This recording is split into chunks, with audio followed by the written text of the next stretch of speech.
Welcome to our tutorial about writing a simple program. At this point, we're going to put together what we've learned so far in our course on VBA. Let's begin by selecting Insert from the main menu and then User Form. Now let's drag a label here. Let's resize it a little. The next control we'll drag over is a button. Now we'll select the form. For the name property, let's enter Hello and Tab. Let's assign an appropriate name, LBL Hello.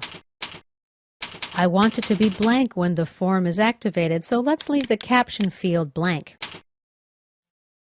And Tab. Now let's align the text to the center. Let's check how it looks first. Tab. You see the text aligned in the center.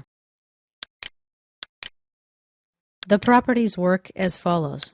1 aligns the text to the left, 2 is centered, and 3 is right justified.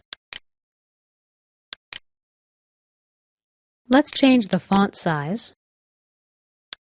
We'll make it 12 and bold.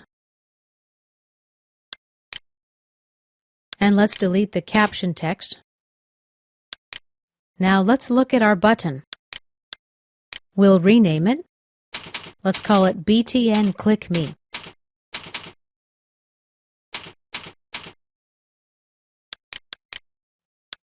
Let's enter a caption.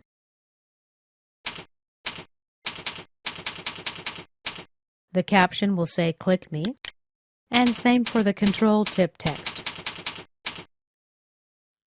Now we're ready to write some code. Double-click on the button to get into Code View. Here are our wrapper lines. Let's enter some code to be executed when the button is clicked.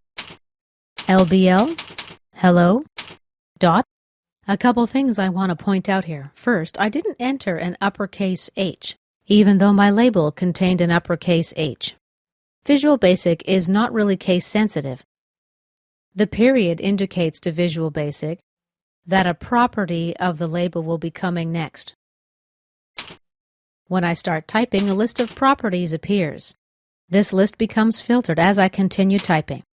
Press Tab to select the correct option. Space, equal sign, and another space. And then the text. Inside quotation marks, open quotation, hello user, and close quotation. We finished our statement. Notice that Visual Basic changed the lowercase h to an uppercase H. What will happen here when I click the Click Me button, the caption property of the label LBL Hello will store the string Hello User. The quotation marks before and after my characters indicate that this is a string. Let's run our application. When I click on the button, the text Hello User appears on the label. With the Click Me button still selected here, let's choose Double-Click from the drop-down menu on the right. A second shell appears, hard return. Now I'll copy this code, right-click, copy, right-click, and paste. Let's replace this text with double-click. That'll be the name of this event to distinguish it when the program is executed. Let's run our program again. Now when I click once, we see Hello User. When I click a second time, I see the new text that I just typed. Let's get out of runtime and write some code for one more event. Mouse down, for example. My shell appears. Let's paste in the previous code that's still stored in my cache. We're going to replace the text again. We'll replace it with mouse down. Oops, I selected the wrong event here. Okay, let's delete all of this. Select mouse down. Now let's paste the code. Right-click. And paste. And we'll change this caption text here to mouse down. Let's run our application again to see how it works. Now when I press down on my mouse button, I see the mouse down message. My next event should be the mouse release or the click.